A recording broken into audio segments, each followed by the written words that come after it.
Hay algo que aprendí después de 30 años, escuchando historias en mi consultorio, algo que cambió para siempre la manera en que veo los conflictos humanos.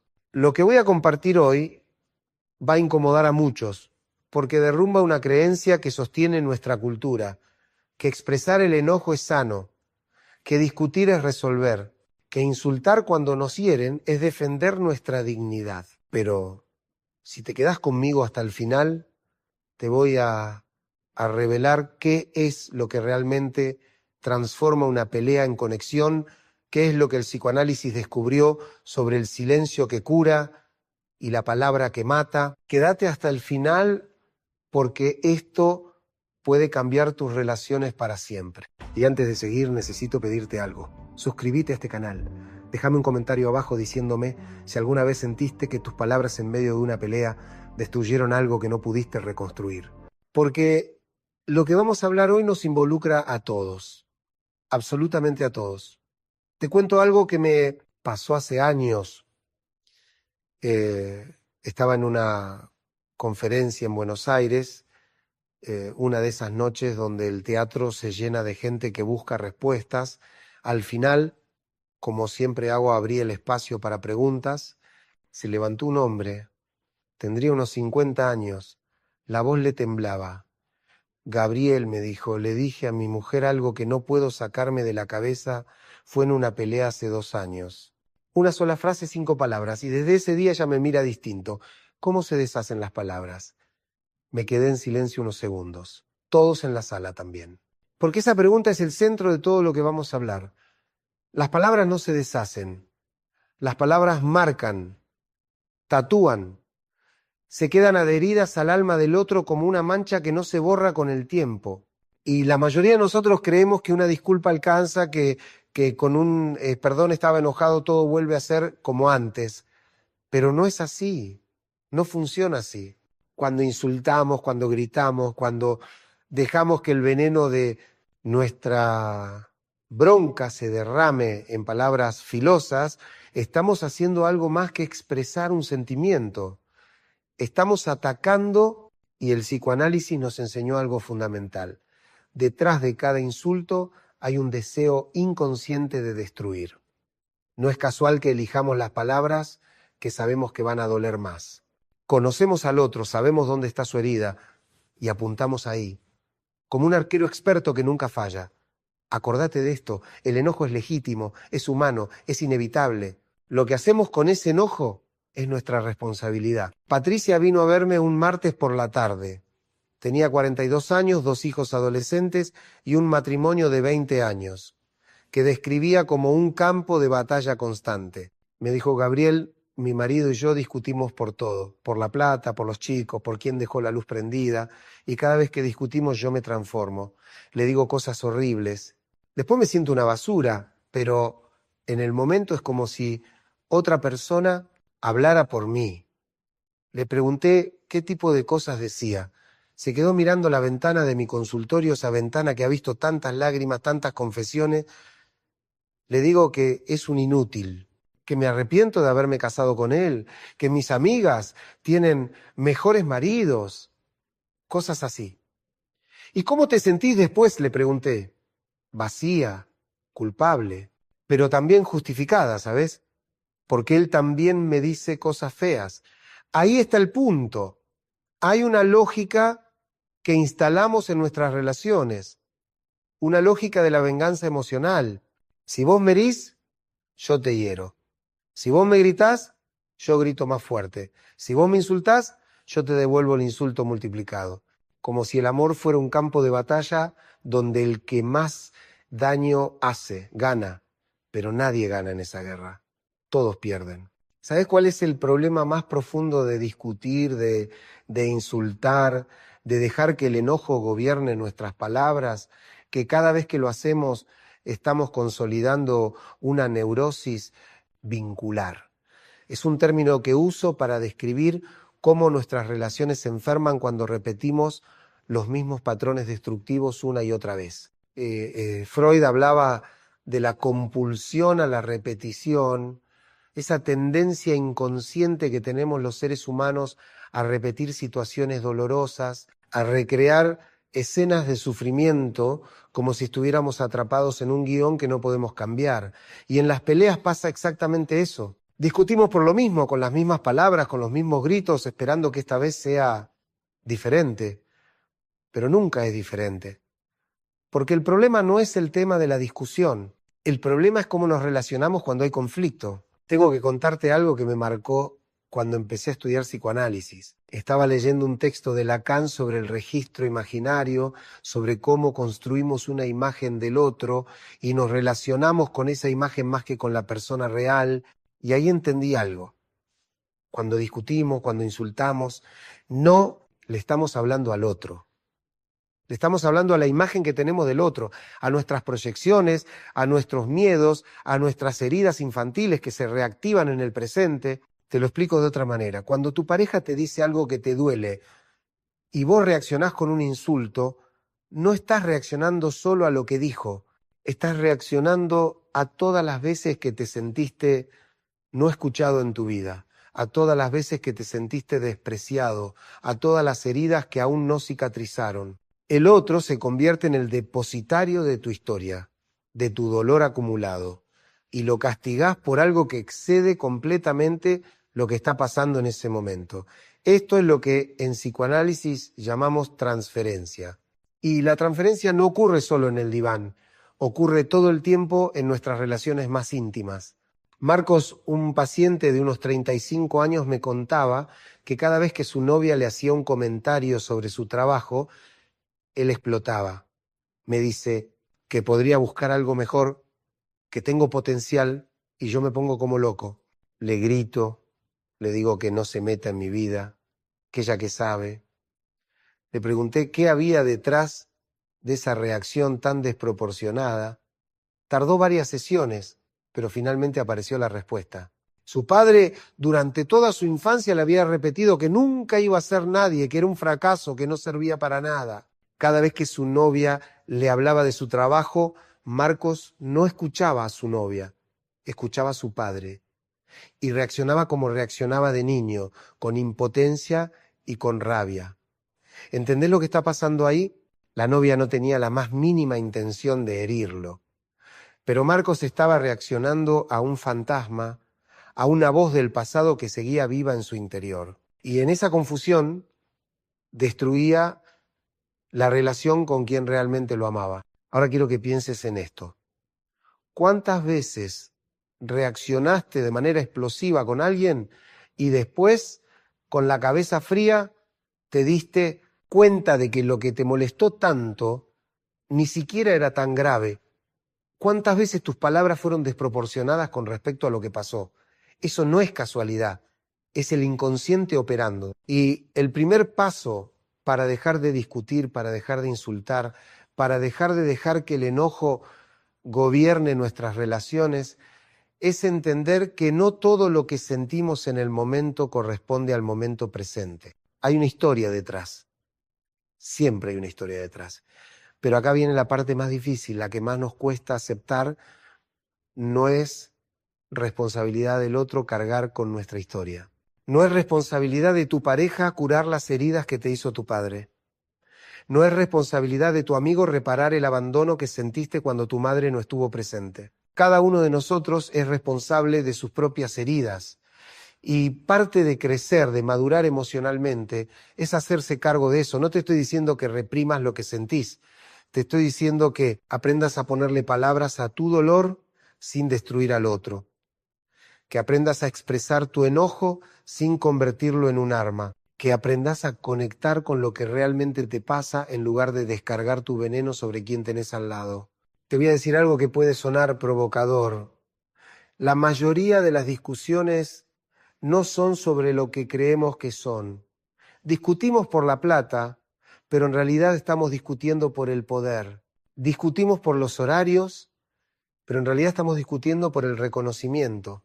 Discutimos por las tareas de la casa, pero en realidad estamos discutiendo por el amor, por la valoración, por sentirnos importantes para el otro. Y cuando no entendemos esto, cuando no vamos al fondo de lo que realmente nos está pasando, Caemos en la trampa de las peleas superficiales, peleas que se repiten una y otra vez, porque nunca tocamos el verdadero núcleo del problema.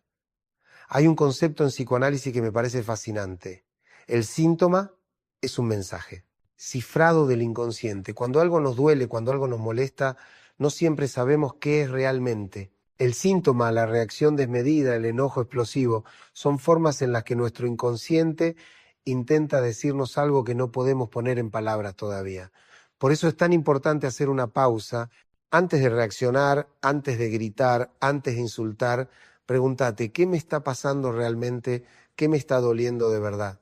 Laura llegó a mi consultorio después de una separación devastadora. Me dijo, Gabriel, mi matrimonio se terminó por culpa de mi boca. No pude parar.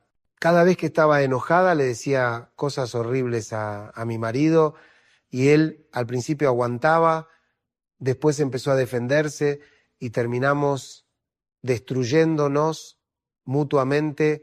Cuando me dijo que se iba, me di cuenta de que lo había perdido para siempre y que había sido yo. Yo lo había destruido. Le pregunté si había intentado parar antes, si en algún momento se había dado cuenta de lo que estaba haciendo. Sí, me dijo con lágrimas, 1000 veces, pero en el momento del enojo era más fuerte que yo. Era como una ola que me arrastraba. Esa es una de las descripciones más precisas que escuché sobre lo que pasa cuando perdemos el control emocional. Es como una ola, te arrastra, te lleva. Y cuando querés darte cuenta ya dijiste lo que no tenías que decir, ya hiciste el daño, ya no hay vuelta atrás. Pero acá está la clave que quiero que entiendas. Esa ola no es inevitable. Podés aprender a verla venir. Podés aprender a no dejarte arrastrar. Podés aprender a elegir cómo reaccionás. ¿Y sabés cómo se hace eso? Con algo que parece simple pero que es lo más difícil del mundo.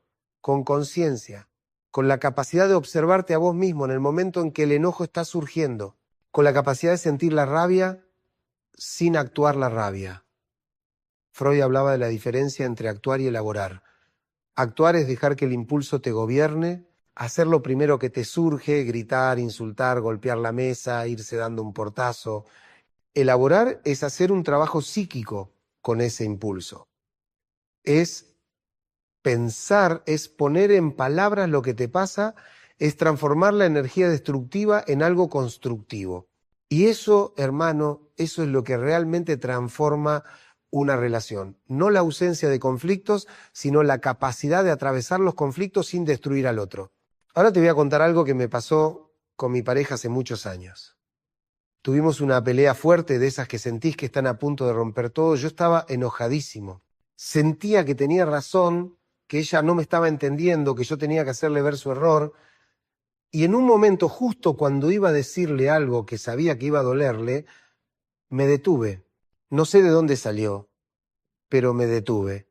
Me fui a otra habitación, me senté y empecé a preguntarme qué me estaba pasando realmente, por qué estaba tan enojado, qué me había disparado esa reacción tan intensa.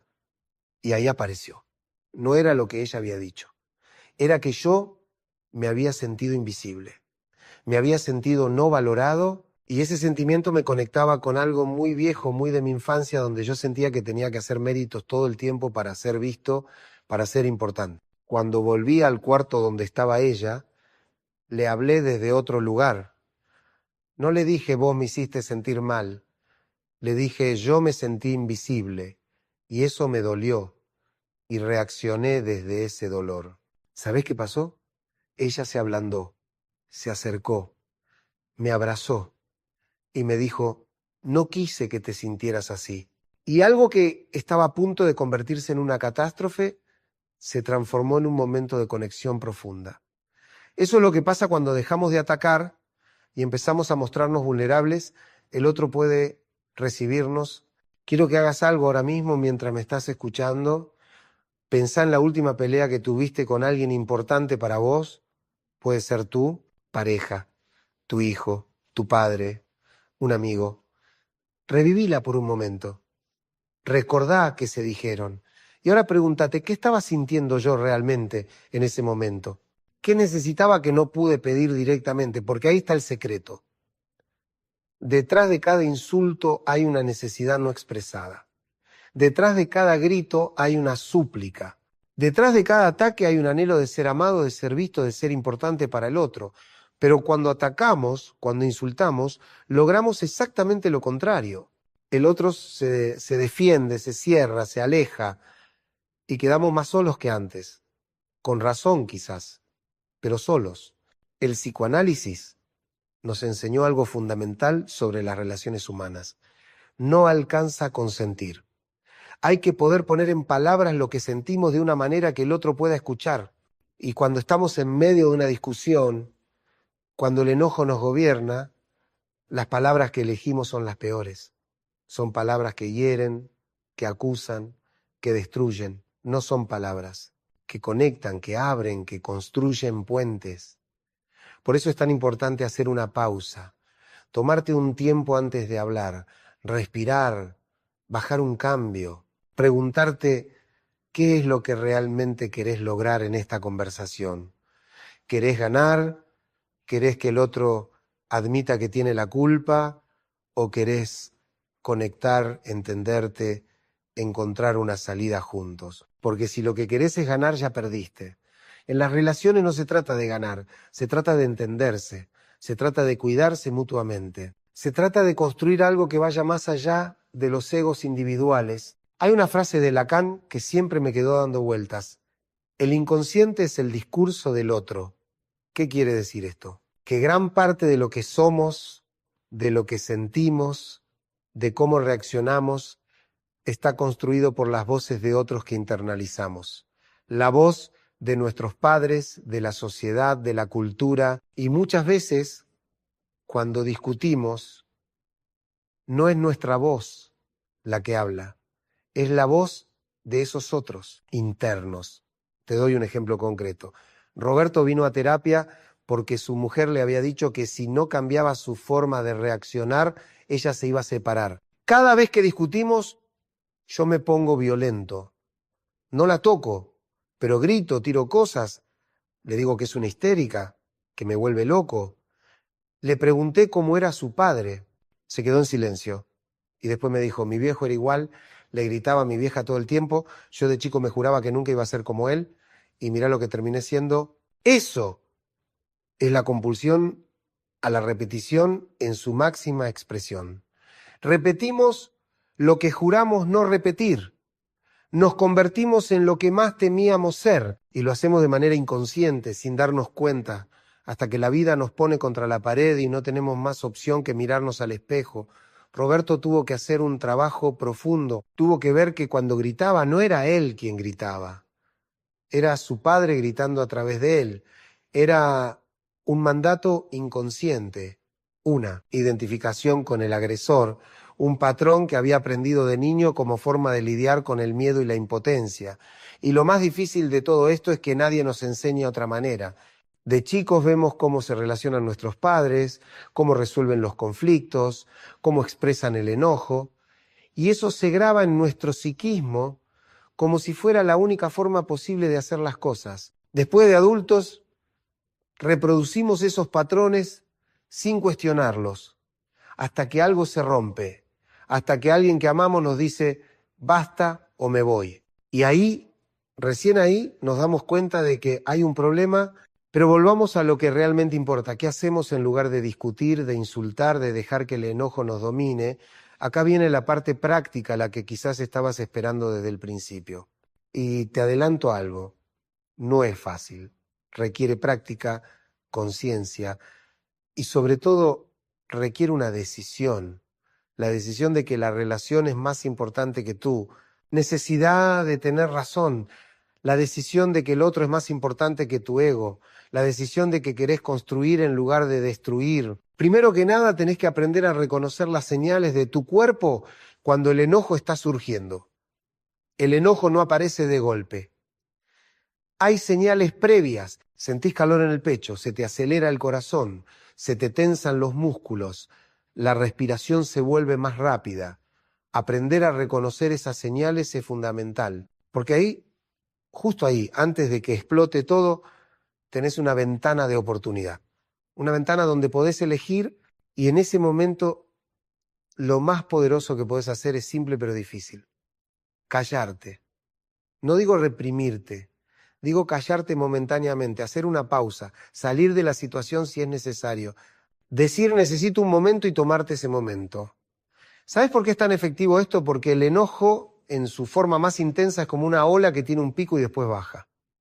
Si podés evitar hablar o actuar en el pico, si podés dejar que esa ola pase, vas a poder hablar desde un lugar completamente diferente. Vas a poder acceder a tus palabras en lugar de a tus gritos. Vas a poder expresar tu dolor en lugar de infligir dolor. Hay algo más que tenés que entender sobre el enojo. El enojo casi siempre es una emoción secundaria. Detrás del enojo hay otra cosa: miedo, tristeza, decepción, frustración, dolor. El enojo es como una armadura que nos ponemos para no sentir esa vulnerabilidad que está por debajo. Pensá en esto: un niño llora cuando tiene miedo, cuando está triste, cuando se siente solo. Pero a medida que crecemos, especialmente los varones, nos enseñan que llorar es de débiles, que mostrar vulnerabilidad es malo, que hay que ser fuerte. Entonces aprendemos a transformar todas esas emociones en enojo, porque el enojo parece más poderoso, más controlado. Pero esa transformación tiene un costo altísimo. Nos aleja de lo que realmente sentimos. Nos aleja de nuestra verdad emocional y sobre todo nos aleja de los demás, porque el enojo genera distancia mientras que la vulnerabilidad genera conexión. Sofía vino a verme después de que su novio le dijera que ella era demasiado agresiva. Me contó que cada vez que él llegaba tarde o no cumplía algo que había prometido, ella explotaba. Le grito, le digo que es un irresponsable, que no puede confiar en él. ¿Y qué sentís cuando él llega tarde?, le pregunté. Bronca, me respondió casi automáticamente. Pero antes de la bronca, ¿qué sentís?, se quedó pensando. Y después, con los ojos llenándose de lágrimas, me dijo: miedo, siento que no le importo, siento que voy a terminar sola como mi mamá. Ahí estaba. El miedo a no ser importante, el miedo al abandono, escondido detrás de una máscara de enojo. Y mientras ella siguiera reaccionando desde el enojo, su novio nunca iba a poder entender lo que realmente le pasaba. Nunca iba a poder conectar con su dolor, con su miedo. Solo iba a haber agresión. Y probablemente tarde o temprano se iba a ir, confirmando justamente lo que ella más temía. Es una paradoja cruel.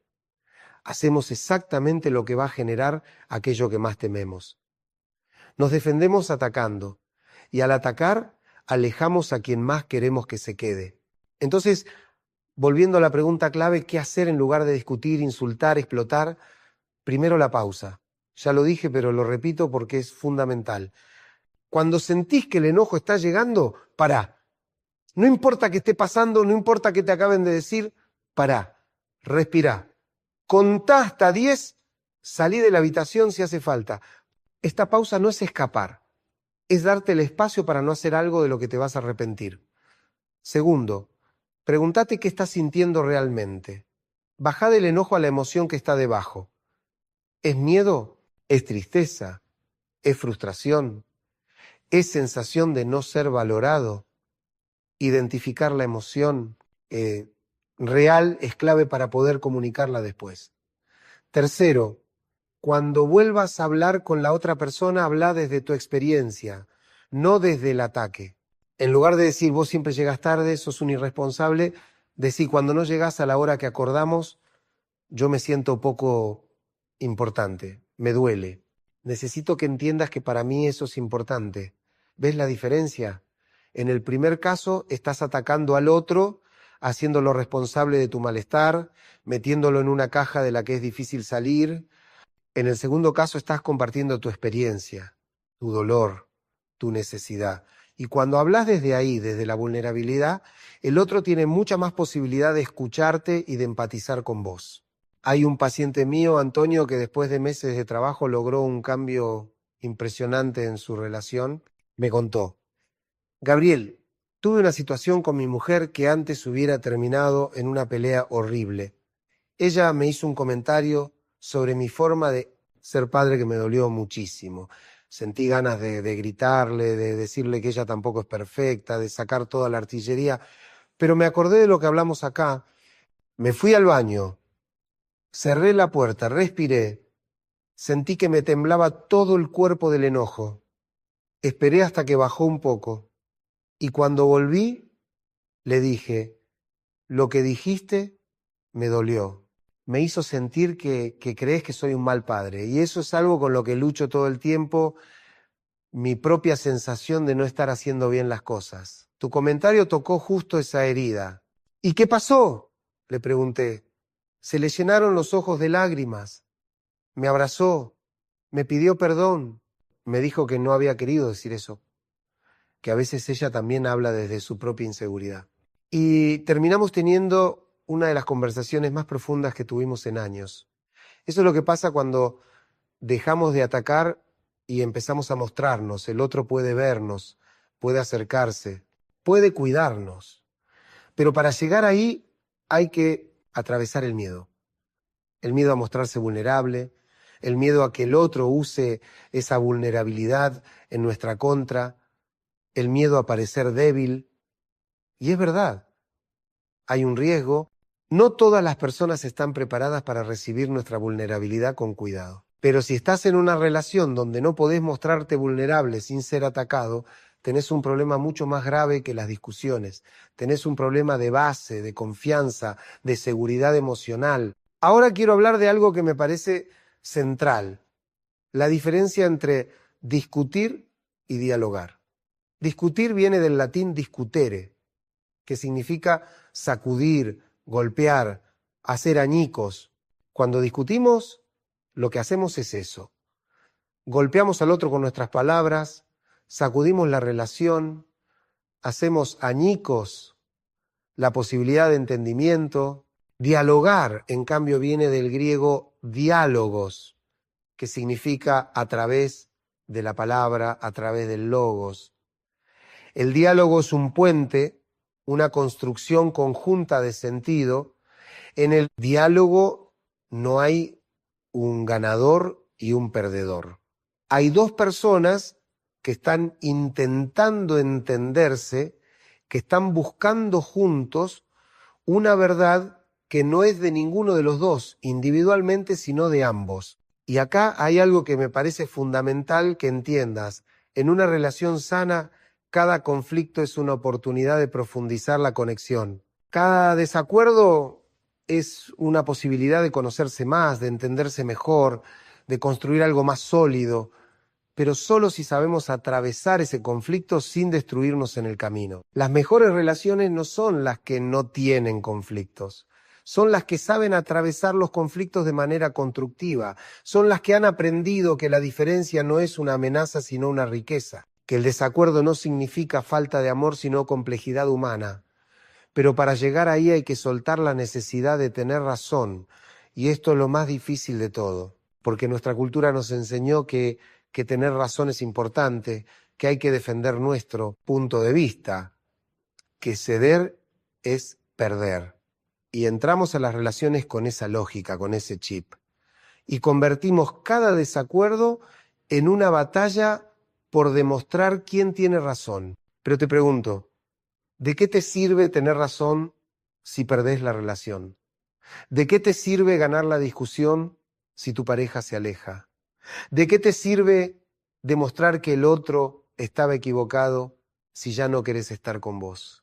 Te voy a contar algo que me pasó con un amigo hace años. Tuvimos un desacuerdo fuerte sobre un tema político. Yo tenía una postura, él tenía otra. La conversación se empezó a calentar. Yo sentía que tenía que convencerlo, que tenía que hacerle ver que él estaba equivocado. Y él estaba en la misma. Hasta que en un momento me di cuenta de que estábamos al borde de pelear seriamente por algo que ninguno de los dos iba a cambiar, ninguno iba a convencer al otro, y lo que estaba en juego era una amistad de 20 años. Paré, respiré y le dije, mirá, creo que tenemos posturas diferentes y está bien. No te voy a convencer, vos no me vas a convencer. pero nuestra amistad es más importante que este tema. ¿Podemos estar en desacuerdo y seguir siendo amigos? Se quedó mirándome y después sonrió. Tenés razón, claro que podemos, y seguimos siendo amigos. Y seguimos teniendo posturas diferentes en muchos temas, pero aprendimos que la relación era más importante que tener razón. Esa es la madurez emocional. Entender que podés amar a alguien que piensa diferente a vos, que podés estar en una relación con alguien que tiene valores diferentes, gustos diferentes, formas de ver el mundo diferentes, y que justamente esa diferencia puede enriquecerte en lugar de amenazarte. Pero para eso tenés que soltar el control. Tenés que soltar la fantasía de que el otro tiene que ser como vos, pensar como vos, reaccionar como vos. El otro es otro, es un misterio. Es alguien que nunca vas a terminar de conocer del todo. Y eso, en lugar de asustarte, puede fascinarte. Hay algo más que tenemos que hablar, el silencio. Hay un tipo de silencio que es destructivo, el silencio del rencor, del resentimiento, de la venganza pasiva. Ese silencio que usamos como castigo, que usamos para hacer sentir mal al otro, que usamos como arma, ese silencio no sirve. Ese silencio daña tanto como los gritos. Pero hay otro tipo de silencio, un silencio que sana, el silencio de la escucha. El silencio de estar presente sin necesidad de llenar el espacio con palabras. El silencio que le dice al otro, estoy acá, te estoy escuchando, no tengo que decir nada, solo necesito que sepas que no estás solo. Ese silencio es poderoso. Ese silencio construye puentes. Ese silencio es un acto de amor. Y también está el silencio de la pausa, del que ya hablamos. El silencio que elegís cuando sentís que si hablás ahora vas a destruir algo. Ese silencio no es cobardía, es sabiduría. Es entender que hay momentos en los que lo mejor que podés hacer es no hacer nada. Mariana me contó en una sesión, mi marido tiene la costumbre de quedarse callado cuando estamos en medio de una discusión. Y eso me vuelve loca. Siento que me está castigando con su silencio, que no le importa lo que estoy diciendo. Le pregunté si alguna vez le había preguntado a su marido qué le pasaba cuando se quedaba callado. No, me respondió. Asumo que es porque le chupa un huevo todo. ¿Por qué no le preguntás? En la siguiente sesión vino y me contó que había hablado con él. Y su marido le había explicado que cuando se quedaba callado no era porque no le importara, era porque él venía de una familia donde las discusiones eran violentas, donde su padre le gritaba a su madre, donde las peleas terminaban con portazos y cosas rotas. Y él había aprendido de chico que cuando las emociones se intensificaban, lo mejor era quedarse callado para no hacer daño. Era su forma de protegerla, de protegerse. ¿Ves cómo cambia todo cuando entendemos la historia del otro? Lo que Mariana interpretaba como indiferencia era en realidad un mecanismo de protección. Lo que ella vivía como abandono era un intento desesperado de no repetir los patrones destructivos que él había vivido de niño. Esto me lleva a algo crucial. Antes de interpretar el comportamiento del otro, preguntá. Antes de asumir que sabés por qué hace lo que hace, preguntá. Porque la mayoría de las veces lo que interpretamos como ataque o indiferencia es en realidad miedo o dolor. Quiero que pienses ahora en las personas con las que más discutís. ¿Quiénes son? ¿Tu pareja? ¿Tus padres? ¿Tus hijos? ¿Un compañero de trabajo? Y pregúntate qué es lo que realmente está en juego en esas discusiones. ¿De qué estás discutiendo en el fondo? Porque te puedo asegurar que raramente discutimos por lo que creemos que discutimos. Discutimos por cosas que están en el nivel superficial, pero hay capas y capas por debajo. Y hasta que no lleguemos a esas capas profundas, hasta que no pongamos en palabras lo que realmente está pasando, vamos a seguir discutiendo por las mismas boludeces una y otra vez. Me acuerdo de una pareja que vino a verme. Decían que discutían por todo, por la forma de educar a los hijos, por la plata, por los horarios, por dónde ir de vacaciones. Cada tema era un campo de batalla. Y después de varias sesiones empezó a aparecer lo que realmente estaba pasando.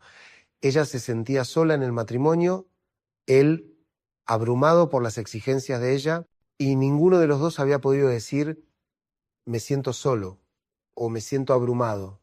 Entonces peleaban por la logística, por las decisiones prácticas, pero el verdadero problema era emocional. Cuando finalmente pudieron hablar de eso, cuando pudieron mostrarse vulnerables el uno con el otro, las discusiones por los temas superficiales empezaron a desaparecer, porque habían tocado el núcleo, habían llegado a la verdad.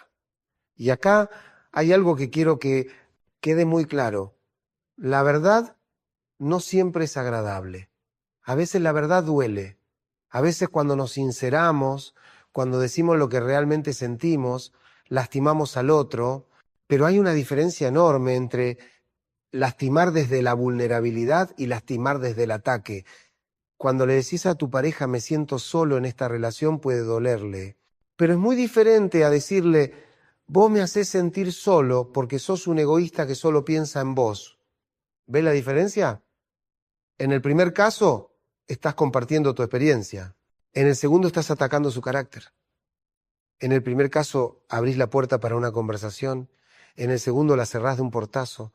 Hay algo que Freud decía que me parece muy sabio. El yo no es dueño de su propia casa.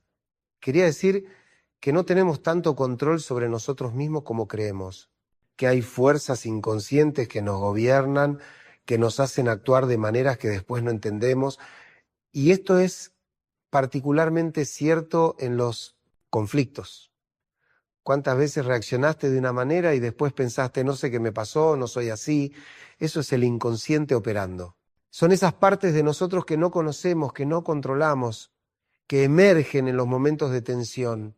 Y acá es donde entra algo fundamental que me gustaría que entiendas. No siempre vas a poder controlar lo que sentís. No siempre vas a poder evitar el enojo, la bronca, la frustración.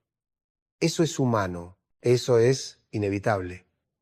Pero lo que sí podés controlar con práctica y con conciencia es lo que haces con eso que sentís.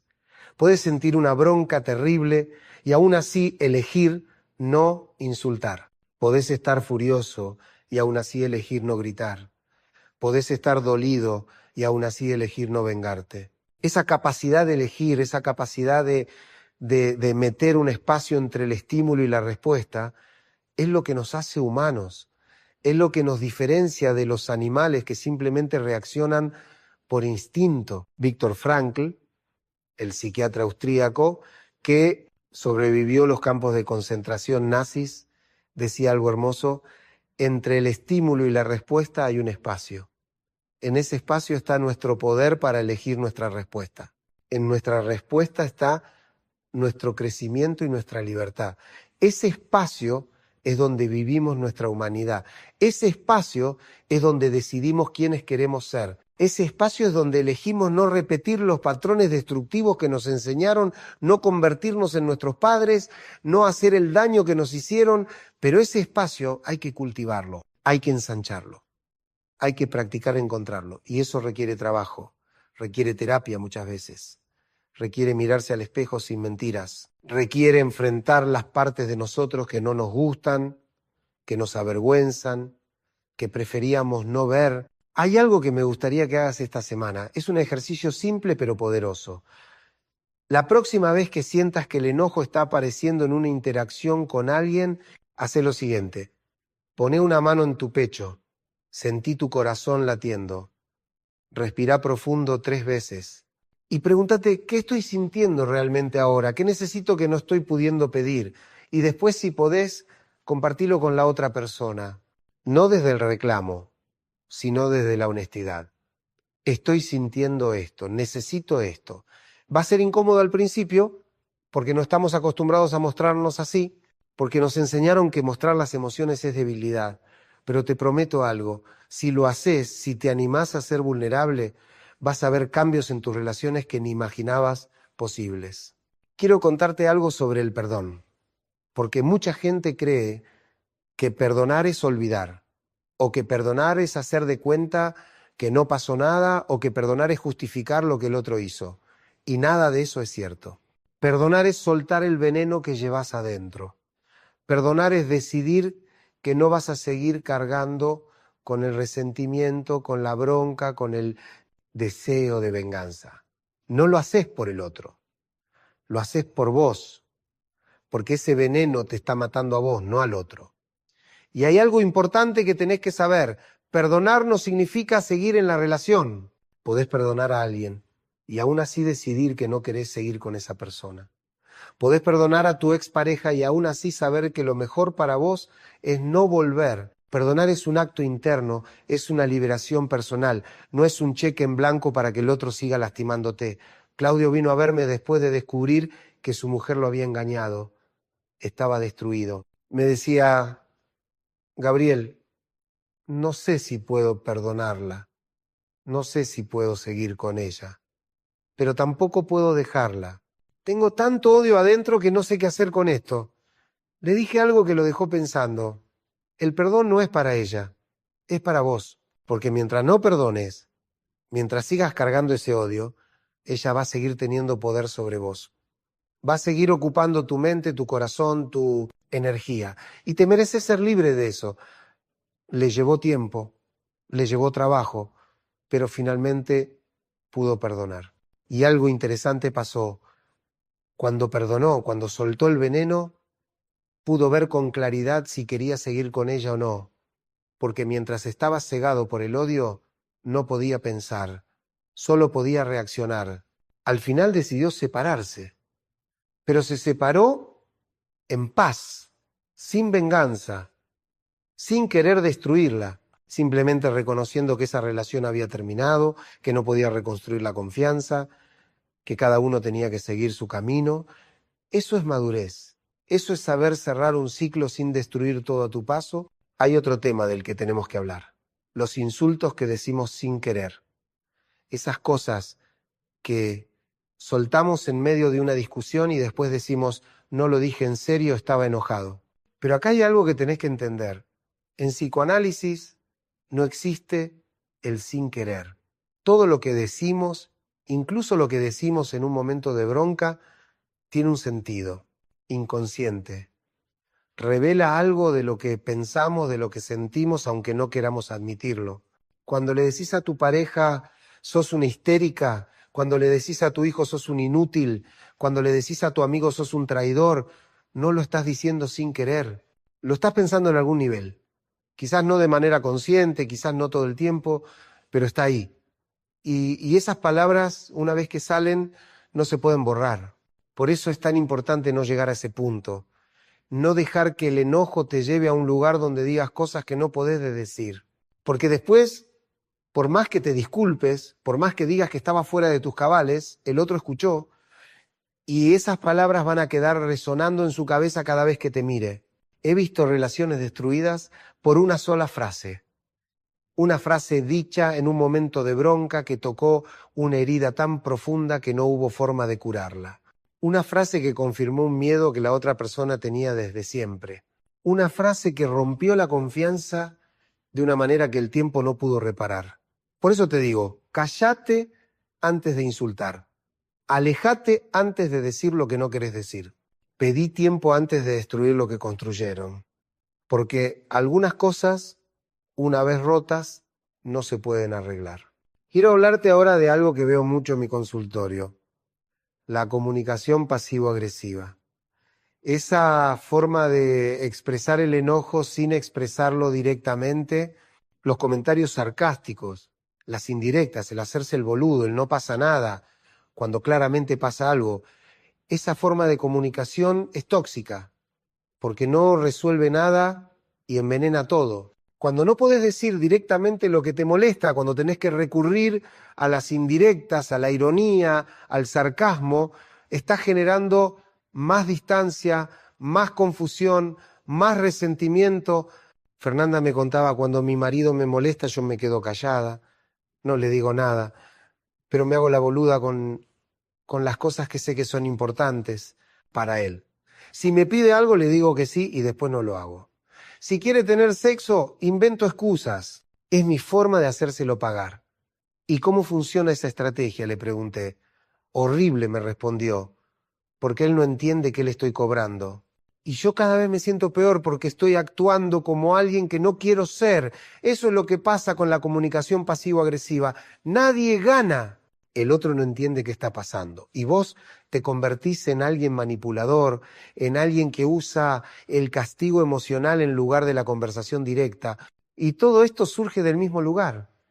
El miedo a mostrarse, el miedo a decir me dolió lo que hiciste, el miedo a ser directo. Porque ser directo implica vulnerabilidad, implica correr el riesgo de que el otro te diga no me importa o exagerás.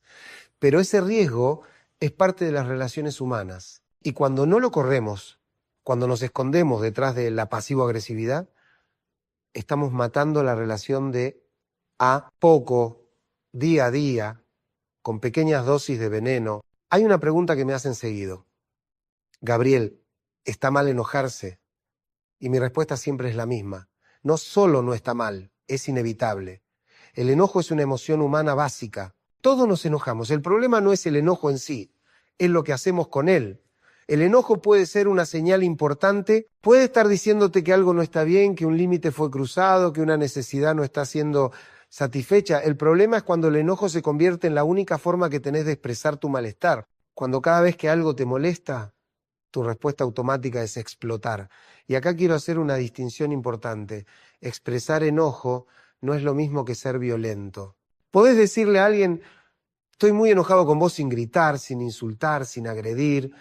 Podés expresar tu bronca con firmeza, con claridad y aún así con respeto. El tema es que muchos confundimos expresar enojo con descargar enojo. Descargar es tirar todo encima del otro, sin filtro, sin pausa, sin conciencia. Expresar es comunicar lo que sentís de una manera que el otro pueda escuchar. Y para poder expresar, en lugar de descargar, necesitas dos cosas: autoconocimiento y regulación emocional. Autoconocimiento para saber qué te pasa realmente.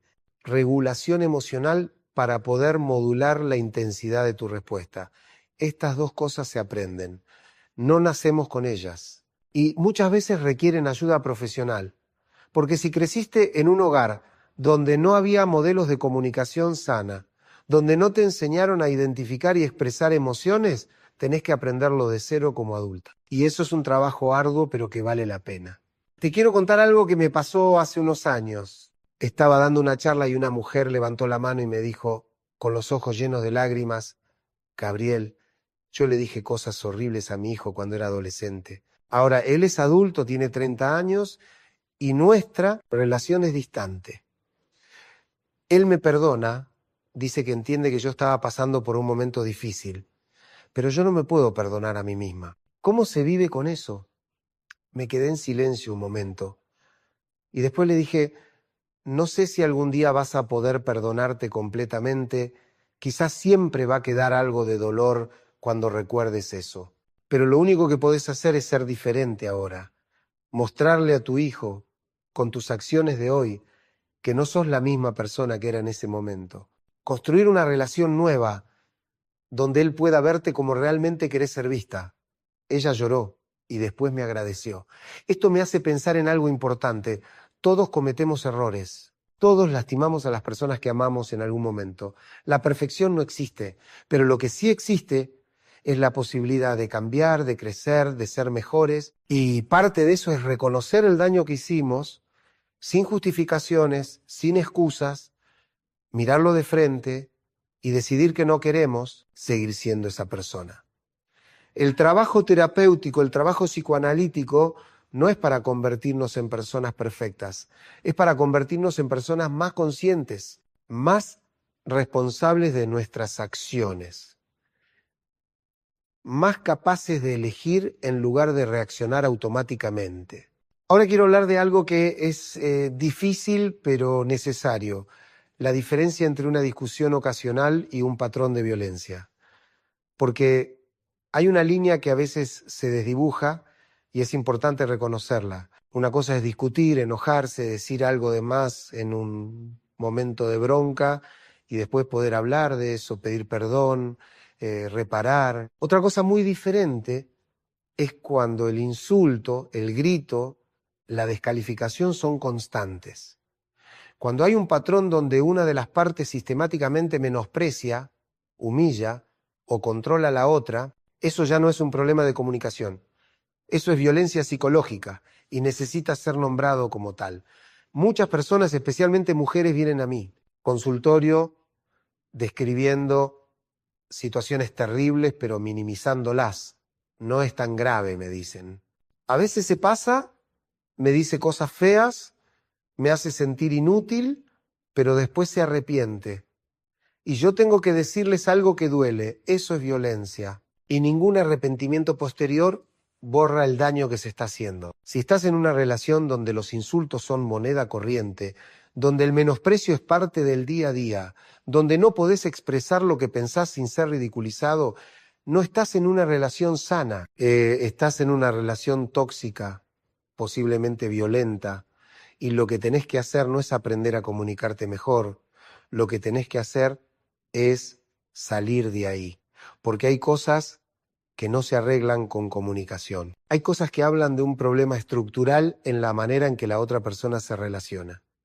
Y vos no sos responsable de curar a nadie, vos solo sos responsable de cuidarte, de protegerte, de poner límites que respeten tu dignidad. Volviendo al tema central, ¿qué hacer en lugar de discutir, de insultar, de dejar que el enojo nos domine?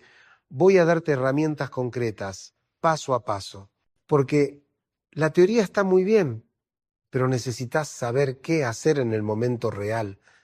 Cuando sentís que la bronca te está subiendo por el cuerpo, primer paso, reconocer las señales físicas del enojo. Como ya dije, el cuerpo te avisa antes de que explotes. Aprende a reconocer tus señales.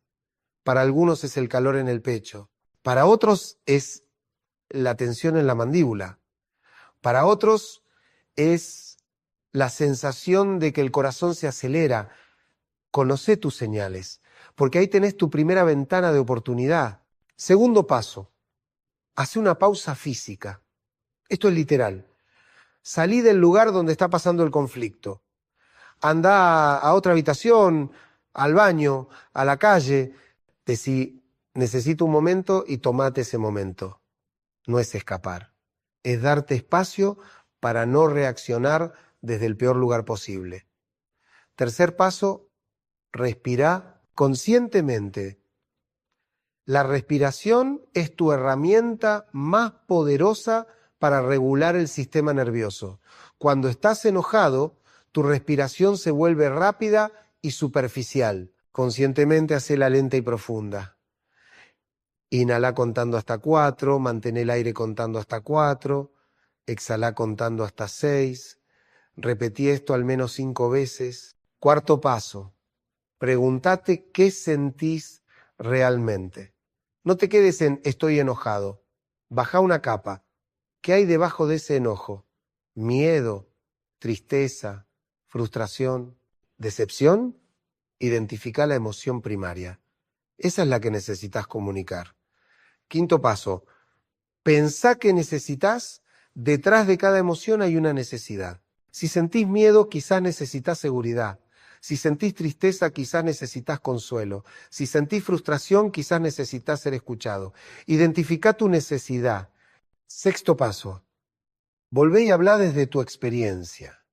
Cuando regreses con la otra persona, habla usando frases en primera persona. Yo me sentí, yo necesito, para mí es importante.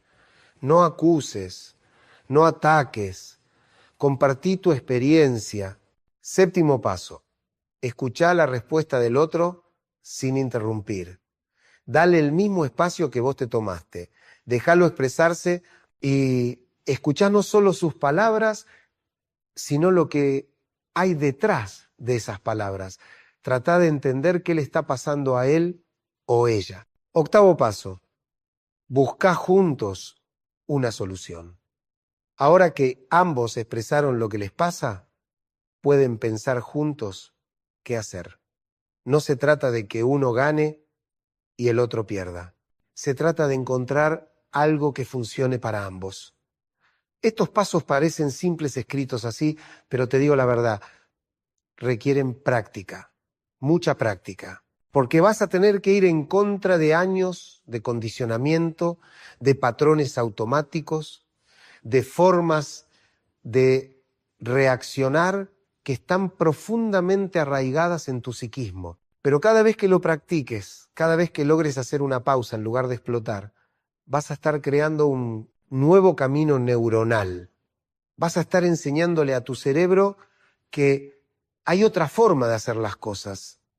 Y con el tiempo, esa nueva forma se va a volver más natural. Algo que me parece importante mencionar. Todo esto que estoy diciendo no significa que tengas que aguantar cualquier cosa. No significa que tengas que ser un trapo. Hay situaciones donde tenés que poner un límite firme, donde tenés que decir esto no con total claridad.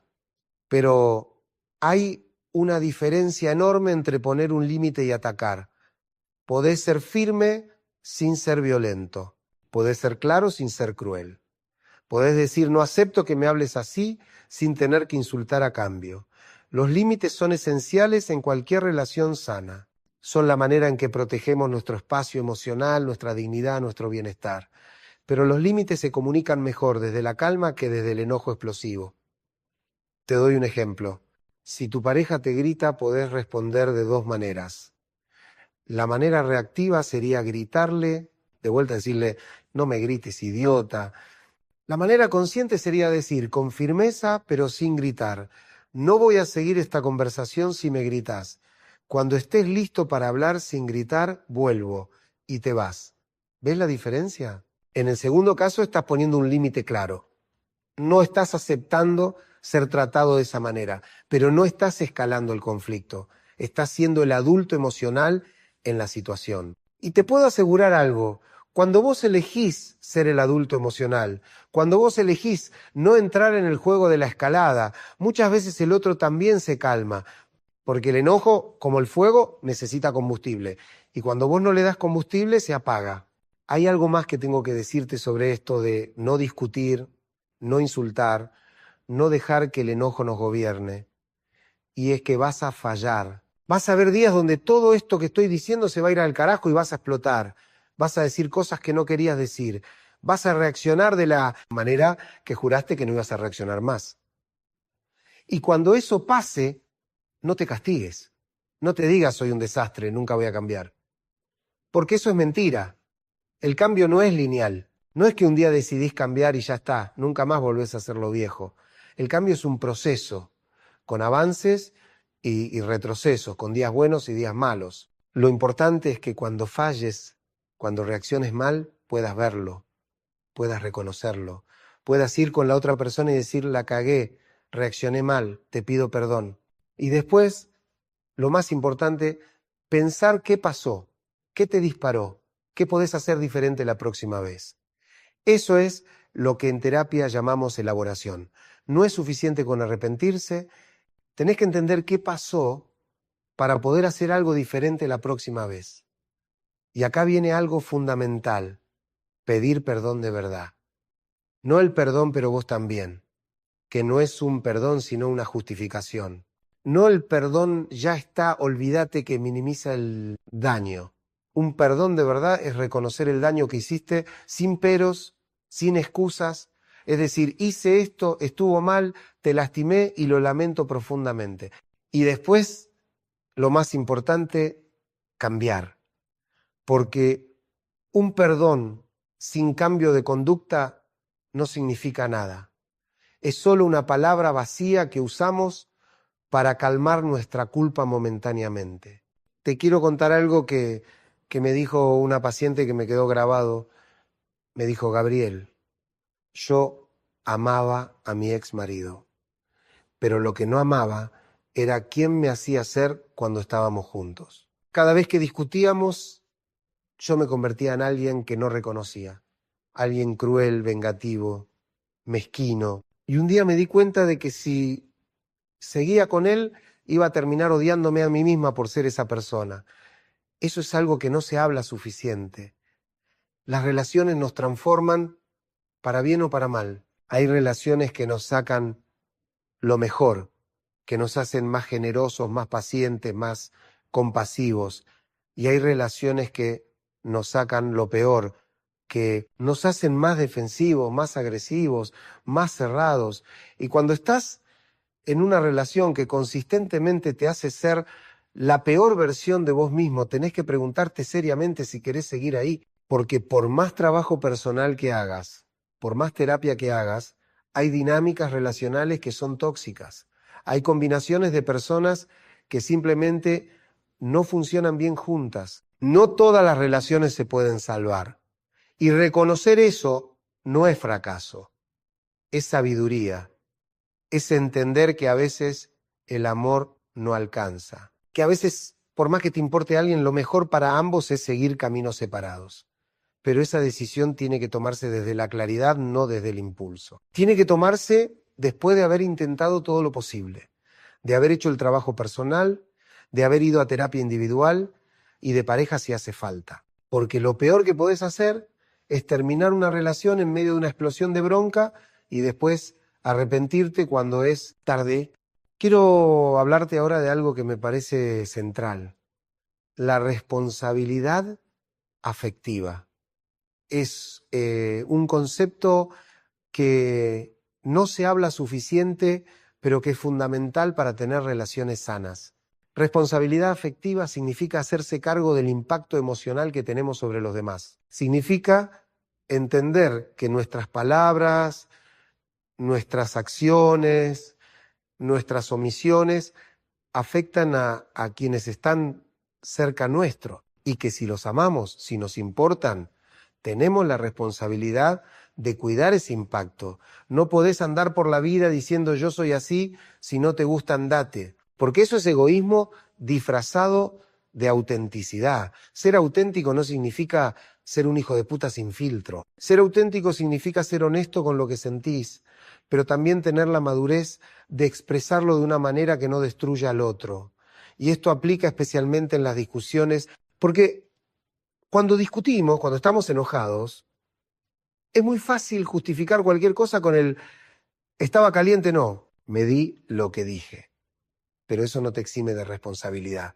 El otro igual se lastimó, el otro igual escuchó lo que dijiste, y vos sos responsable de eso. La responsabilidad afectiva también implica no manipular emocionalmente al otro, no usar tus lágrimas para conseguir lo que querés, no amenazar con irte cada vez que no te dan la razón, no usar el silencio como castigo.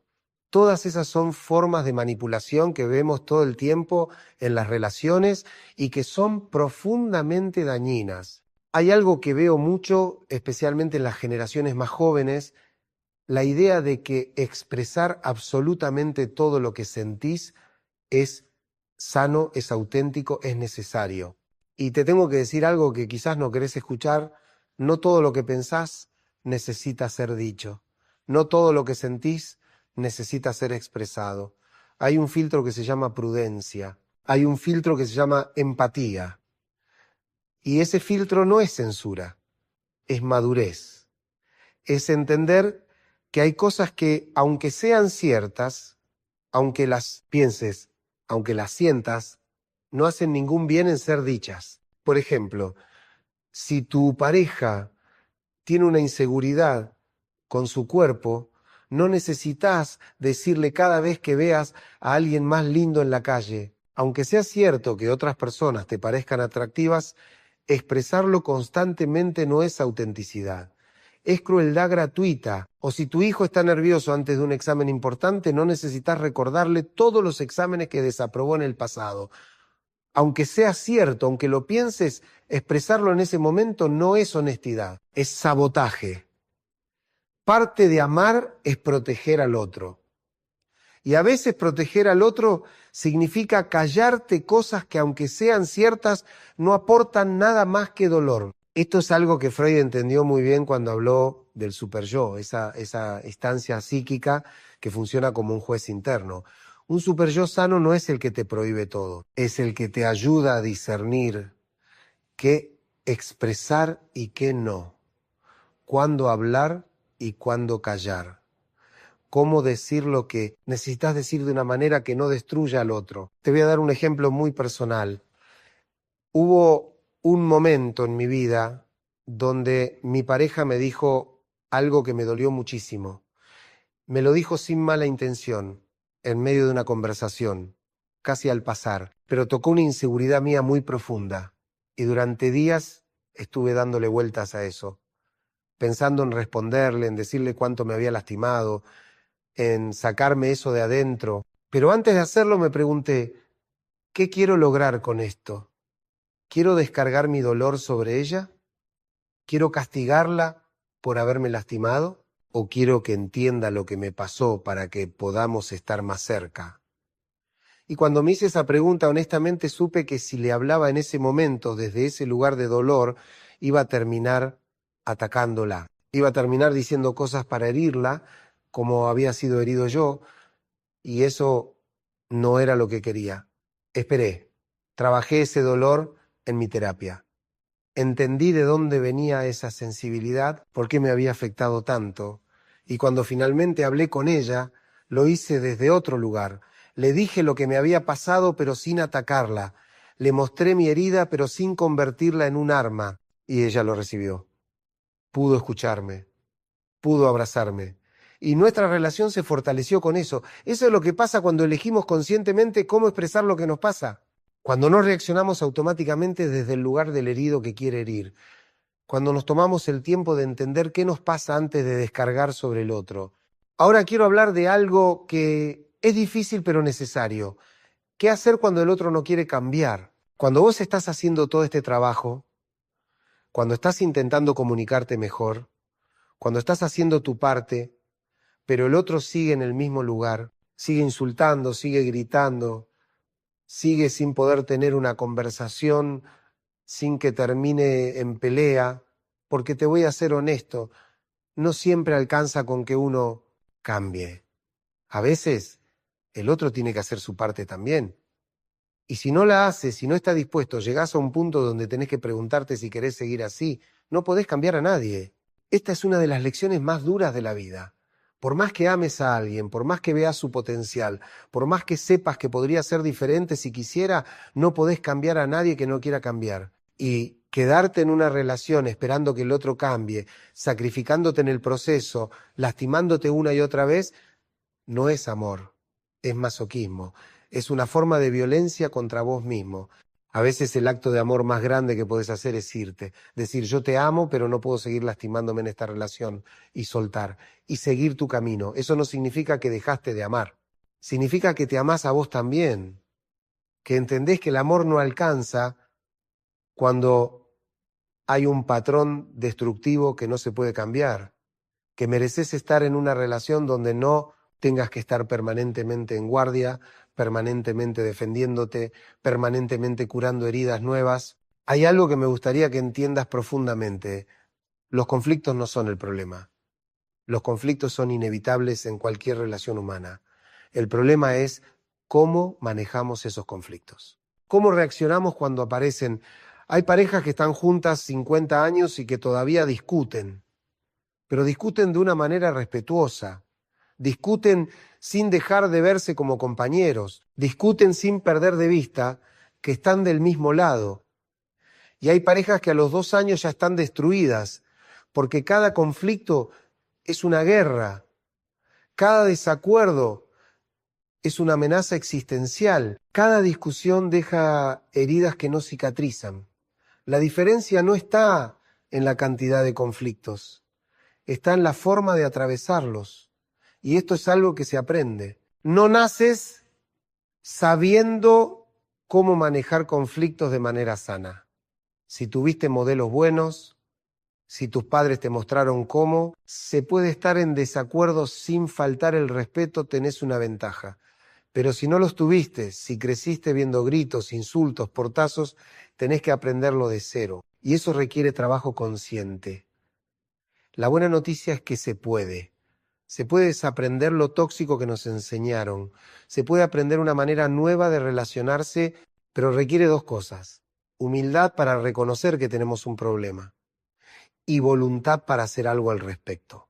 Quiero contarte algo sobre el perdón hacia uno mismo, porque muchas veces el problema no es solo perdonar al otro, es perdonarnos a nosotros mismos por las cosas que dijimos, por el daño que hicimos, por la persona que fuimos en momentos de bronca.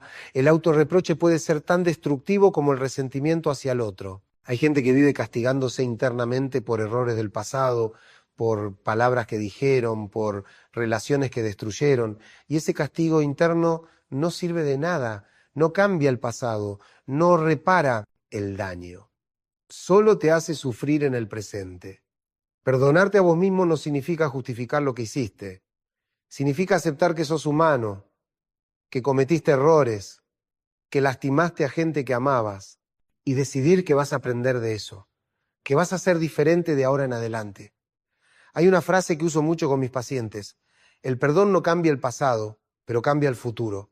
Perdonarte no borra lo que pasó, pero te permite ser libre para construir algo nuevo, para ser una persona diferente a la que fuiste. Y esto es importante. Si cometiste errores graves, si lastimaste profundamente a alguien, el perdón hacia vos mismo no exime la responsabilidad. Podés perdonarte y aún así reconocer que lo que hiciste estuvo mal. Podés perdonarte y aún así entender que el otro tiene todo el derecho de no quererte en su vida. El perdón es interno, es entre vos y vos. No depende de que el otro te perdone. Estamos llegando al final de este viaje que hicimos juntos y quiero dejarte con algo concreto, algo que puedas llevar a tu vida a partir de hoy. Esta semana te propongo un ejercicio. Toma un cuaderno y escribí esto. ¿Qué es lo que realmente necesito cuando me enojo? Y después pensá las últimas veces que te enojaste con alguien. En cada caso, pregúntate, ¿qué estaba necesitando yo en ese momento? ¿Qué no estaba pudiendo pedir directamente? Escribí las respuestas, sin censura, sin juzgarte. Solo anotá lo que aparece. Porque cuando empezás a entender qué hay detrás de tu enojo, cuando empezás a identificar tus necesidades reales, todo cambia. Dejás de reaccionar automáticamente y empezás a poder elegir cómo responder. Y el siguiente paso, cuando vuelva a aparecer un conflicto, es intentar expresar esa necesidad directamente. En lugar de atacar, en lugar de insultar, decir yo necesito esto. Puede ser necesito que me escuches, necesito sentirme importante para vos, necesito que reconozcas mi esfuerzo, lo que sea. Pero expresá la necesidad, no el ataque. Va a ser incómodo, van a salir cosas que no querías ver. Pero te prometo que si haces este ejercicio honestamente, si le das espacio a mirarte sin defensas, vas a empezar a entender cosas de vos que cambian todo. Y ahora sí, llegamos al final. Pero antes de despedirme, quiero recordarte algo esencial que atravesó toda esta conversación. El amor y el dolor son inseparables. Las relaciones más profundas son las que más nos pueden lastimar, pero también son las que más nos pueden transformar, las que más nos pueden hacer crecer. No insultes, no discutas, no te enojes en el sentido destructivo, pero sí expresá lo que sentís, sí poné límites, sí defendé tu dignidad.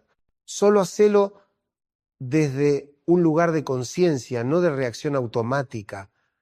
La próxima vez que sientas que el enojo está apareciendo, acordate de esto, tenés una opción.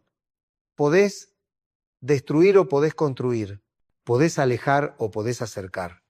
Podés repetir los patrones que te enseñaron o podés crear algo nuevo. Esa elección es tuya, siempre, en cada momento, con cada palabra, y si lo que dijimos hoy resonó en vos, si algo de esto te tocó, no te lo guardes. Compartilo con alguien que lo necesite. Suscríbete al canal para seguir teniendo estas conversaciones que nos hacen más humanos y déjame un comentario contándome qué te llevas de todo esto, qué vas a intentar hacer diferente a partir de hoy, porque este no es solo un video, es una invitación a mirarte, a entenderte, a elegir ser diferente. Y yo sé que podés, sé que todos podemos. Nos vemos pronto. Un abrazo grande. No pares de leer porque todavía hay mucho que profundizar sobre este tema que nos toca a todos. Lo que acabo de compartir es el núcleo, la esencia, pero ahora quiero llevarte más profundo, a lugares donde duele más, pero donde también está la verdadera transformación. Porque una cosa es entender intelectualmente que no hay que insultar, que no hay que explotar, que hay formas más sanas de comunicarse. Y otra cosa muy distinta es poder hacerlo cuando tu pareja acaba de decirte algo que te tocó la herida más profunda. Cuando tu hijo adolescente te desafió por enésima vez. Cuando tu padre repitió ese comentario que te ha hecho sentir pequeño durante toda tu vida. En esos momentos, la teoría se va al carajo. En esos momentos lo que aparece es tu historia, tu dolor acumulado, todos esos años de frustraciones que no pudiste procesar y reaccionás y después te arrepentís. Entonces quiero que vayamos más hondo. Quiero hablarte de las capas más profundas de este tema, de lo que realmente está pasando cuando perdemos el control, de por qué nos cuesta tanto cambiar aunque sepamos que tenemos que hacerlo. Hay algo que Freud descubrió y que revolucionó la manera de entender la psicología humana. La repetición compulsiva. ¿Qué es esto? Es la tendencia que tenemos a repetir situaciones dolorosas, patrones destructivos, relaciones que nos lastiman, y lo hacemos de manera inconsciente, como si estuviéramos atrapados en un disco rayado que no podemos detener. ¿Por qué repetimos lo que nos hace mal? Porque lo conocido, aunque doloroso, es familiar. Y lo familiar nos da una ilusión de control. Es mejor el infierno conocido que el cielo por conocer, dice el dicho popular. Y tiene razón. Te lo explico con un caso que vi hace poco. Jimena, 38 años, me contó que había tenido 5 relaciones largas en su vida. Y en las 5 había terminado igual, con peleas violentas, con insultos, con escenas dramáticas. Siempre termino con tipos explosivos, me decía. Parece que los elijo a propósito. Le pregunté por su padre. Se quedó en silencio. Y después me dijo, mi viejo era así. Gritaba, insultaba, rompía cosas. Mi mamá se la pasaba llorando. Yo de chica me juraba que nunca me iba a pasar lo que le pasó a ella. Y sin embargo le dije, elegís hombres como tu padre. Sí, me respondió con los ojos llenos de lágrimas. No entiendo por qué, pero la verdad es que el inconsciente sí sabe por qué. Jimena estaba repitiendo la dinámica familiar que conocía, porque aunque era dolorosa, era lo que su psiquismo reconocía como normal. Y el inconsciente no busca lo que es mejor para nosotros. El inconsciente busca lo que conoce, lo que puede manejar con las herramientas que tiene.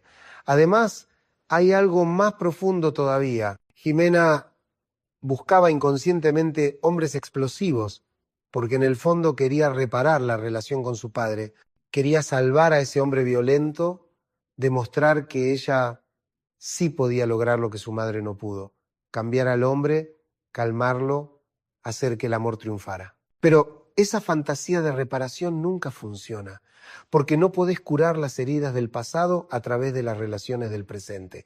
No podés transformar a tu pareja en el padre que no tuviste. No podés pedirle a tu hijo que te dé lo que tus padres no te dieron. Esto me lleva a hablar de algo fundamental, las proyecciones. En cada relación proyectamos sobre el otro cosas que son nuestras. Proyectamos nuestros miedos, nuestras inseguridades, nuestras heridas, y reaccionamos no a lo que el otro es realmente, sino a esas proyecciones. Por ejemplo, si de niño sentiste que no eras suficiente para tus padres, que nunca podías cumplir sus expectativas, vas a tender a interpretar cualquier crítica de tu pareja como una confirmación de que no sos suficiente. Aunque tu pareja esté haciendo un comentario menor, vos lo vas a sentir como un ataque devastador. ¿Y vas a reaccionar desde ese lugar?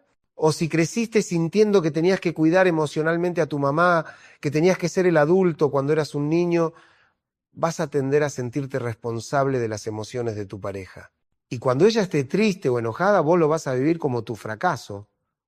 Y vas a reaccionar defendiéndote porque no podés tolerar esa sensación de haber fallado otra vez. Las proyecciones son inevitables. Todos proyectamos. El problema es cuando no somos conscientes de esas proyecciones y las confundimos con la realidad. Cuando estamos convencidos de que lo que sentimos es causado por el otro, cuando en realidad está causado por nuestra historia. Y acá viene algo difícil de aceptar. Gran parte de los conflictos en nuestras relaciones no tienen que ver con la otra persona, tienen que ver con nosotros, con lo que traemos, con lo que no pudimos resolver de nuestro pasado. Hay un concepto en psicoanálisis que me parece fascinante, la escena primaria. Es el momento fundante de nuestra sexualidad, de nuestra manera de relacionarnos, de nuestros vínculos. Y aunque Freud lo planteó en términos muy específicos, yo lo entiendo de una manera más amplia, es todo aquello que vivimos en nuestra infancia que marca la manera en que después nos vamos a relacionar de adultos. Si viste a tus padres amarse, respetarse, resolver conflictos de manera sana, tenés esa escena grabada en tu psiquismo y vas a tender a buscar eso en tus relaciones, vas a saber en algún nivel profundo que es posible. Pero si viste violencia, gritos, insultos, portazos, eso también quedó grabado. Y aunque conscientemente lo rechaces, aunque te jures que nunca vas a ser así, ese es el modelo que tu inconsciente conoce y es el que vas a tender a repetir a menos que hagas un trabajo muy profundo para desactivarlo. Por eso es tan importante la terapia, porque en el espacio terapéutico podés revisar esas escenas fundantes, podés entender cómo marcaron tu forma de relacionarte y podés empezar a construir escenas nuevas, modelos nuevos de vínculo. Pero esto no se hace de un día para el otro. Requiere tiempo, requiere llorar, requiere enfrentar cosas que preferirías no ver. Requiere romper con la lealtad inconsciente que tenés con tus padres, esa lealtad que te hace repetir sus errores porque sentís que si haces algo diferente los estás traicionando. Quiero hablar ahora de algo que se ve mucho en mi consultorio. La identificación con el agresor.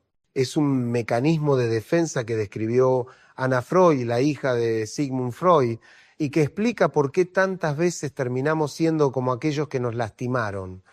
Si fuiste maltratado de niño, si tuviste un padre violento, una madre cruel, lo que debería ser obvio es que de adulto vas a rechazar esos comportamientos, que vas a hacer lo opuesto. Pero lo que sucede muchas veces es exactamente lo contrario. Te identificás con el agresor, internalizás esa voz cruel, esa forma violenta de relacionarte, y sin darte cuenta, te convertís en lo que más odiabas.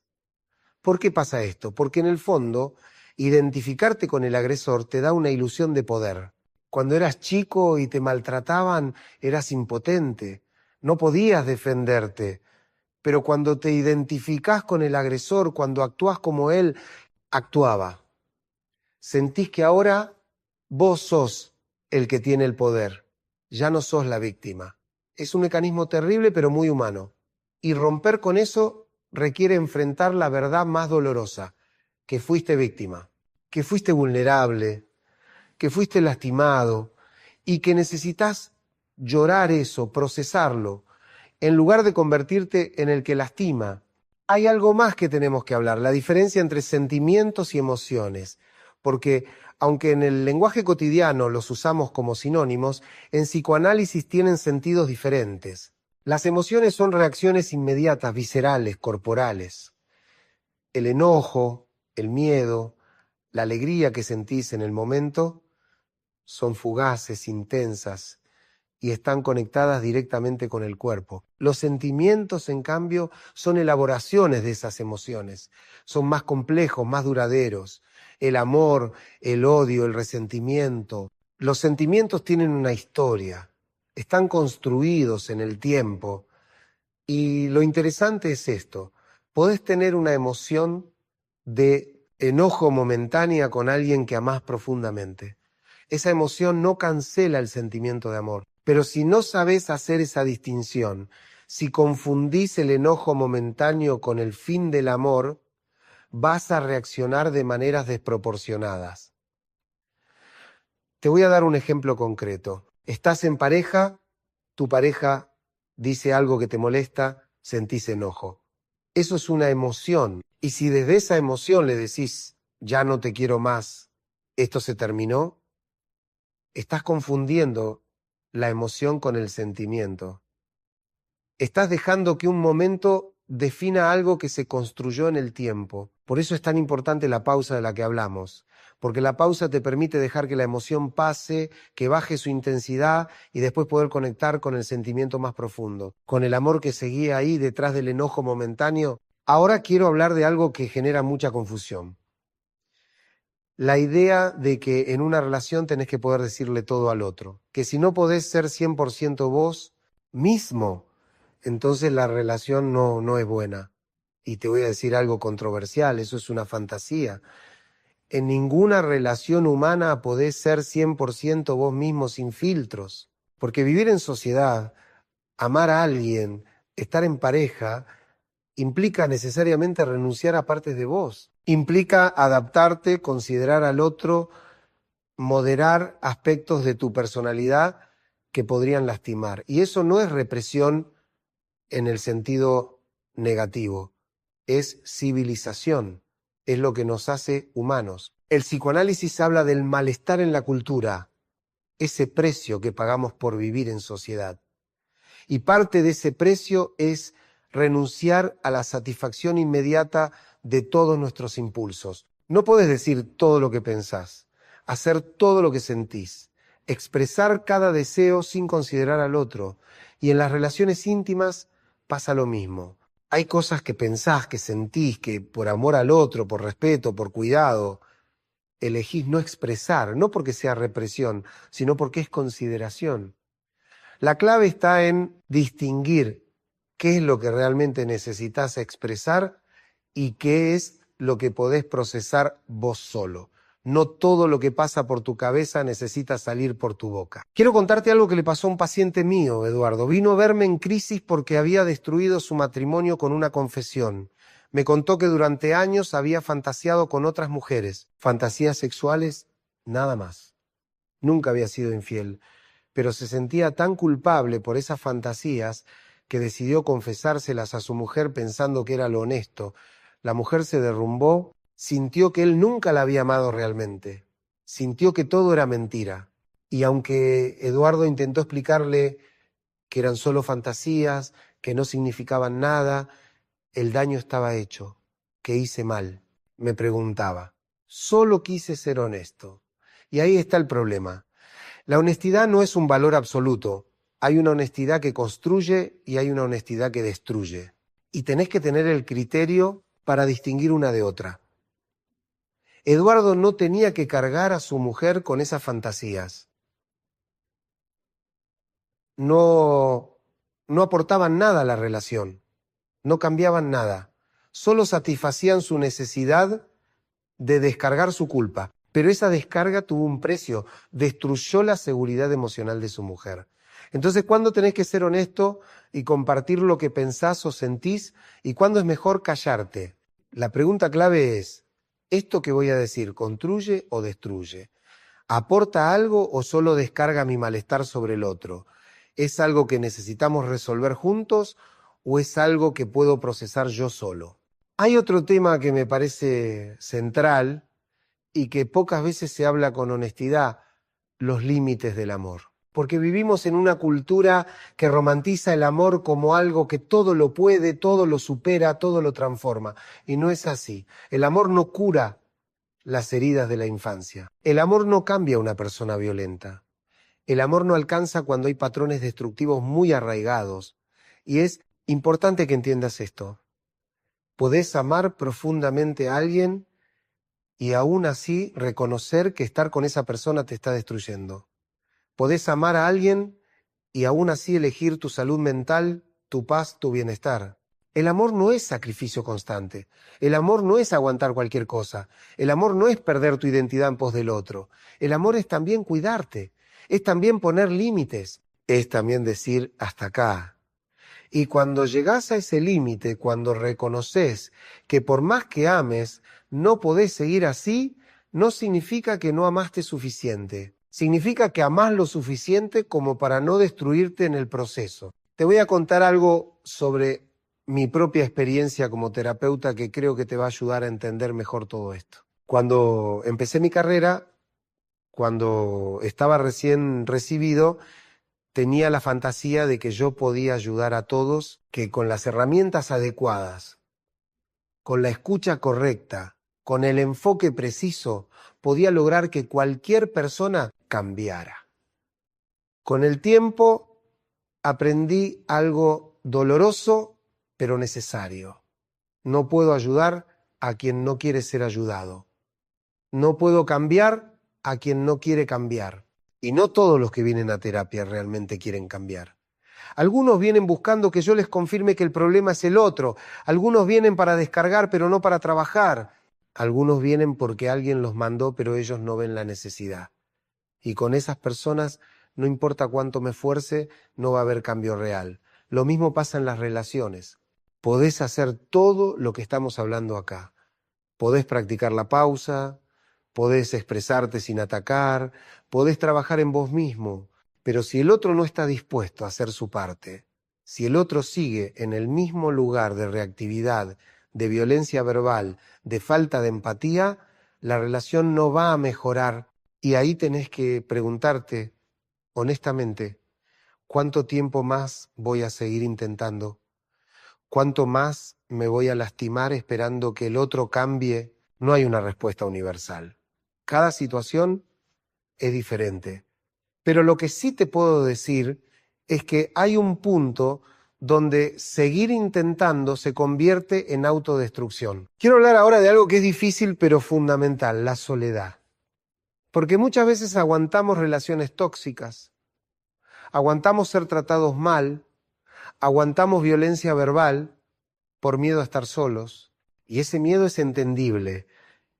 La soledad duele. La soledad nos enfrenta con nosotros mismos, con nuestros vacíos, con nuestras carencias. Es mucho más fácil distraerse con una relación conflictiva que enfrentar ese vacío interno. Pero hay algo que tenés que entender. Estar solo es mejor que estar en mala compañía. La soledad elegida, la soledad consciente, puede ser un espacio de crecimiento, de reencuentro con vos mismo, de sanación. Y a veces es necesario atravesar un periodo de soledad para poder después construir relaciones más sanas.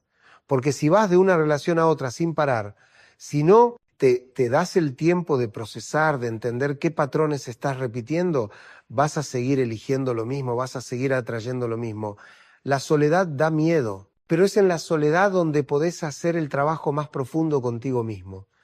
Es ahí donde podés escuchar tu propia voz sin el ruido de las voces del otro, de las expectativas del otro, de las necesidades del otro. Ahora quiero llevarte a un lugar más profundo todavía.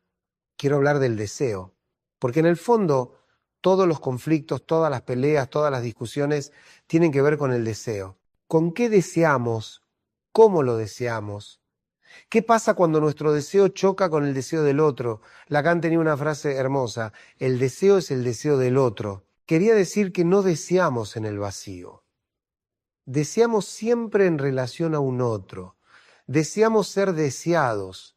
Deseamos que el otro nos mire, nos valore, nos elija. Y cuando sentimos que el otro no nos desea, cuando sentimos que no somos importantes para el otro, que no nos elige, ahí aparece el conflicto. Ahí aparece el enojo, la frustración, la bronca. Pero el tema es que muchas veces no podemos poner en palabras ese deseo. No podemos decir necesito que me desees, necesito sentir que soy importante para vos, porque eso nos hace vulnerables, porque eso expone nuestra necesidad, nuestra dependencia. Entonces lo transformamos en reclamo, en ataque, en insulto. Vos nunca me prestás atención, solo te importás vos, soy invisible para vos. Y aunque en el fondo lo que estamos diciendo es por favor, mirá, lo que el otro escucha es un ataque y se defiende y empieza la guerra. Si pudiéramos ser honestos con nuestro deseo, si pudiéramos decir sin defensas, te necesito, quiero que me veas, quiero ser importante para vos, quizás muchos conflictos se resolverían, pero eso requiere una vulnerabilidad que da mucho miedo, porque podemos recibir un no, y ese no puede doler más que cualquier insulto. Hay algo más que quiero compartir sobre el inconsciente y los conflictos. El inconsciente no conoce el tiempo. Para el inconsciente todo es presente. Entonces, cuando algo en tu presente dispara una herida del pasado, tu inconsciente reacciona como si estuvieras reviviendo esa situación original. Por ejemplo, si de niño tu mamá te abandonó emocionalmente, si sentiste que no estaba ahí cuando la necesitabas, y ahora tu pareja llega tarde a una cita, tu inconsciente puede reaccionar como si fuera ese abandono original. No es que estés exagerando conscientemente, es que para tu inconsciente esa llegada tarde es el abandono y reaccionás desde ese lugar, con una intensidad que no corresponde a la situación presente, pero que corresponde perfectamente a la herida del pasado. Por eso es tan importante el trabajo terapéutico, porque en terapia podés empezar a distinguir el pasado del presente. Podés empezar a ver que no todo lo que sentís hoy tiene que ver con hoy, que hay cosas que vienen de antes, de mucho antes, y que están esperando ser procesadas. Quiero cerrar esta reflexión profunda con algo que me parece fundamental: la compasión. La compasión hacia vos mismo y hacia el otro. Compasión no es lo mismo que lástima. Compasión es entender que todos somos seres humanos, complejos, heridos, que hacemos lo mejor que podemos con las herramientas que tenemos, que cuando alguien te lastima, probablemente está actuando desde su propio dolor, desde sus propias heridas. Eso no justifica el daño, no hace que esté bien, pero te ayuda a entender que no es personal, que no se trata de vos, que se trata de la historia de esa persona, de su incapacidad de hacer algo diferente en este momento, y lo mismo aplica para vos. Cuando te equivocás, cuando reaccionás mal, cuando lastimás a alguien, necesitas compasión hacia vos mismo. Necesitas entender que sos humano, que estás aprendiendo, que no siempre vas a acertar. La compasión no es excusa para seguir haciendo daño, es el punto de partida para el cambio. Porque solo cuando podés mirarte con compasión, sin juicio devastador, podés ver honestamente qué necesitas cambiar. Y lo mismo con el otro. Solo cuando podés mirar al otro con compasión, entendiendo que también es un ser herido haciendo lo que puede, podés empezar a construir un vínculo diferente. Un vínculo basado en la comprensión mutua y no en el ataque y la defensa. Ahora sí, para cerrar de verdad, esta vez quiero dejarte con una reflexión final. Todo lo que hablamos hoy, todas estas herramientas, todas estas ideas, no sirven de nada si no las pones en práctica. Podés entender intelectualmente todo esto y seguir reaccionando igual que siempre. El cambio real no viene del entendimiento, viene de la decisión de que querés ser diferente, de que querés construir relaciones más sanas, de que estás dispuesto a hacer el trabajo aunque sea difícil, aunque sea incómodo, aunque te lleve tiempo. Y ese trabajo implica equivocarte, implica fallar muchas veces antes de empezar a acertar, pero cada vez que intentás hacer una pausa en lugar de explotar, cada vez que elegís expresar tu vulnerabilidad en lugar de atacar, estás construyendo algo nuevo. Estás creando nuevos caminos neuronales, nuevas formas de relacionarte, nuevas posibilidades para tu vida. Así que te dejo con esto. No necesitas ser perfecto, solo necesitas estar dispuesto a intentarlo, una y otra vez, con paciencia, con compasión hacia vos mismo, con la certeza de que cada pequeño cambio importa. Y recordá, no insultes, no discutas, no te enojes en el sentido destructivo, pero sí expresá, sí conectá, sí mostrá tu verdad, porque eso es lo que nos hace humanos, eso es lo que construye vínculos reales, profundos, que nos transforman. Suscríbete al canal si este contenido te sirvió. Déjame un comentario contándome qué vas a hacer diferente de ahora en más. Compartilo con alguien que necesite escuchar esto. Y sobre todo, anímate a ser vulnerable. Anímate a mostrar tu dolor sin convertirlo en un arma. Anímate a amar sin destruir. Porque eso, hermano, eso es lo que realmente transforma la vida. Un abrazo enorme, nos vemos en el próximo encuentro.